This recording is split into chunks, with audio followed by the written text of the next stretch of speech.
Em nome do Pai, do Filho e do Espírito Santo. Amém. Palavra da salvação. Quem ouve estas minhas palavras e as coloca em prática é como o homem prudente que constrói a sua casa sobre a rocha. Cai a chuva, vêm as enchentes, os ventos sopram, mas a casa não cai porque está construída sobre a rocha. Assim, meu irmão, minha irmã, é a vida de cada um de nós. Se sabemos ouvir a palavra de Deus e procuramos colocá-la em prática, até podemos passar por situações adversas da vida.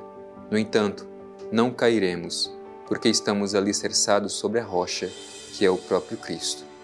Por isso te convido neste momento a abrir o seu coração, acolher a mensagem da palavra de Deus, escutar o Evangelho com bastante atenção e deixar que este Evangelho se torne vida na sua vida. Escutemos.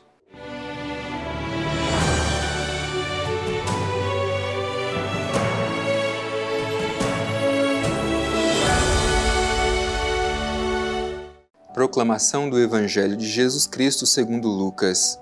Glória a vós, Senhor. Alguém da multidão lhe disse: Mestre, dize a meu irmão que reparta comigo a herança. Ele respondeu: Homem, quem me estabeleceu juiz ou árbitro de vossa partilha? Depois lhes disse: Precavei-vos cuidadosamente de qualquer cupidez, pois mesmo na abundância a vida do homem não é assegurada por seus bens. E contou-lhes uma parábola. A terra de um rico produziu muito. Ele então refletia: que hei de fazer? Não tenho onde guardar minha colheita. Depois pensou: eis o que farei. Demolirei meus celeiros, construirei maiores, e lá recolherei todo o meu trigo e os meus bens. E direi à minha alma: minha alma, tens uma quantidade de bens em reserva para muitos anos. Repousa, come, bebe, regala-te. Mas Deus lhe diz: insensato, nessa mesma noite ser-te-á reclamada a alma. E as coisas que acumulastes, de quem serão? Assim acontece àquele que ajunta tesouros para si mesmo e não é rico para Deus. Palavra da salvação. Glória a vós, Senhor.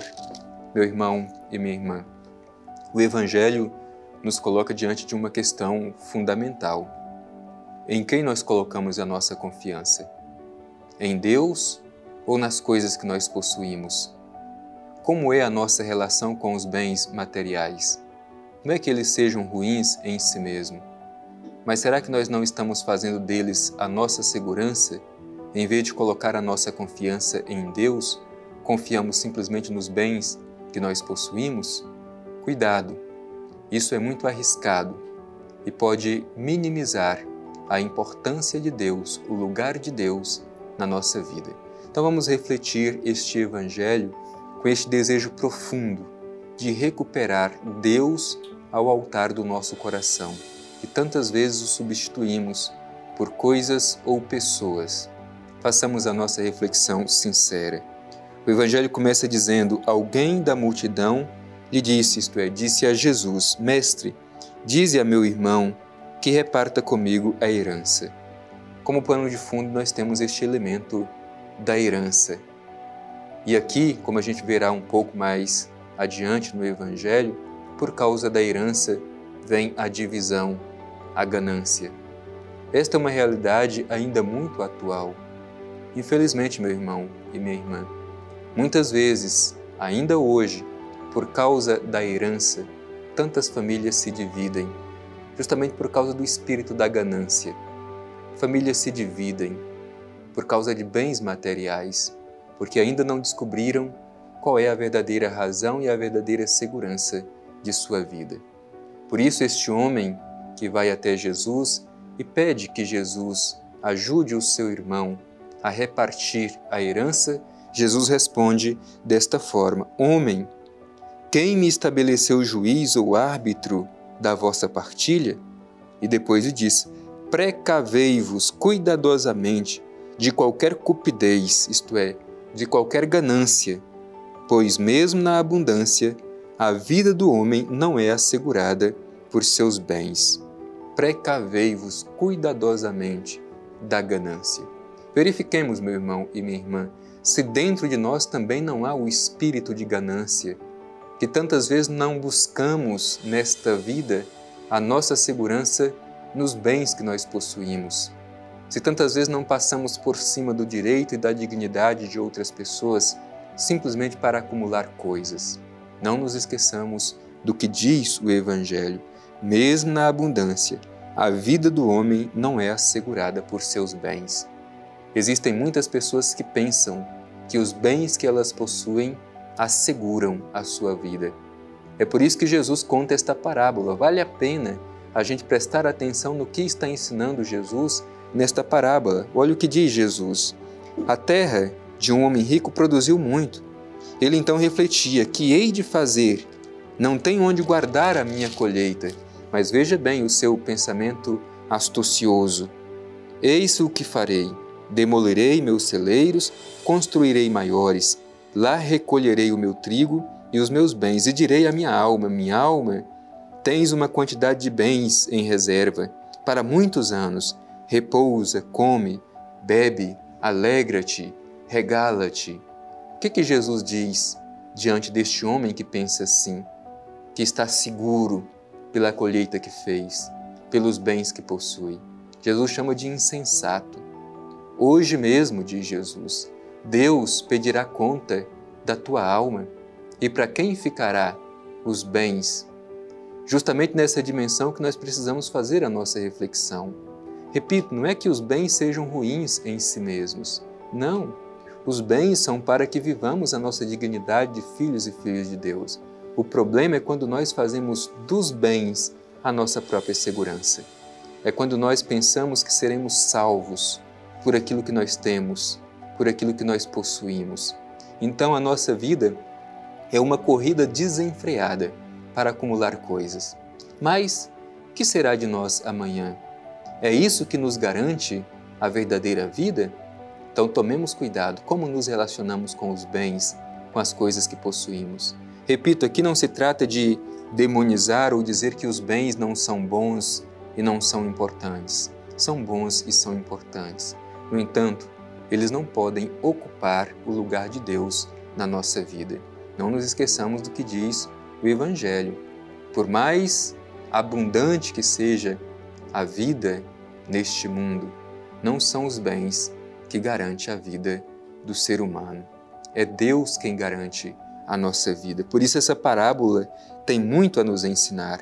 Vale deixar ressoar dentro de nós estas palavras da parábola, quando Deus diz a este homem insensato: nesta mesma noite ser-te-á reclamada a alma, e as coisas que acumulastes, de quem serão? Não pensemos que seremos salvos pelas coisas que nós possuímos. Somente Deus pode nos salvar. Por isso, tiremos do nosso coração o espírito de ganância. Isso nos impede de sermos totalmente de Deus. Em quem verdadeiramente confiamos? Em Deus ou nas coisas materiais?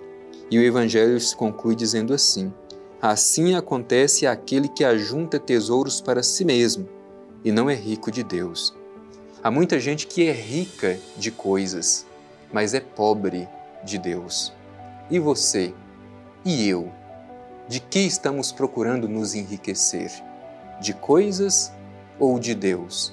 O que é mais importante para nós? Os bens deste mundo? Os bens que passam ou os bens que não passam? Será que não estamos muitas vezes em busca dos bens que passam, esquecendo de nos preocupar com os bens que não passam? Onde estamos juntando tesouros? Tesouros para nós mesmos, os tesouros que se perdem com o tempo, que perecem com o tempo, ou estamos ajuntando tesouros no céu, junto de Deus? É esta a provocação que nos faz o Evangelho de hoje: tirar do coração o espírito de ganância, parar de pensar que seremos assegurados, a vida assegurada pelos bens que possuímos e prescindir da salvação que vem de Deus. Não, quem nos garante a vida é Deus. Procuremos ajuntar tesouros nos céus. Não adianta nada a gente ser rico de coisas e sermos pobres de Deus. Sejamos enriquecidos, antes de tudo, pela graça de Deus.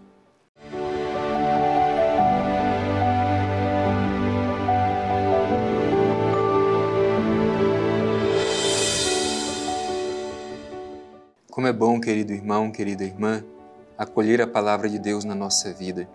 De fato, a palavra de Deus nos orienta, nos mostra o caminho a ser seguido. Ela é luz que nos ilumina, às vezes quando estamos na escuridão, nos ajudando a discernir o caminho certo a ser seguido. Hoje, de forma especial, a palavra de Deus nos ensina sobre o risco da ganância, do cuidado no nosso modo de nos relacionar com os bens materiais, que muitas vezes podemos colocar os bens no lugar que somente Deus deveria ocupar em nossa vida. Dirijamo-nos ao Pai Eterno, façamos a nossa oração confiante, concluindo este nosso momento diário. Divino Pai Eterno, te louvamos, te bendizemos e agradecemos por esta oportunidade de escutar a palavra de Deus. Como é importante para nós, Pai Eterno, sermos revigorados pela Tua palavra. E no dia de hoje te pedimos um coração livre da ganância. Te pedimos, Pai Eterno, a graça de sabermos relacionar bem com os bens que passam, sabendo que a nossa maior riqueza é Tu mesmo, ó Pai Eterno.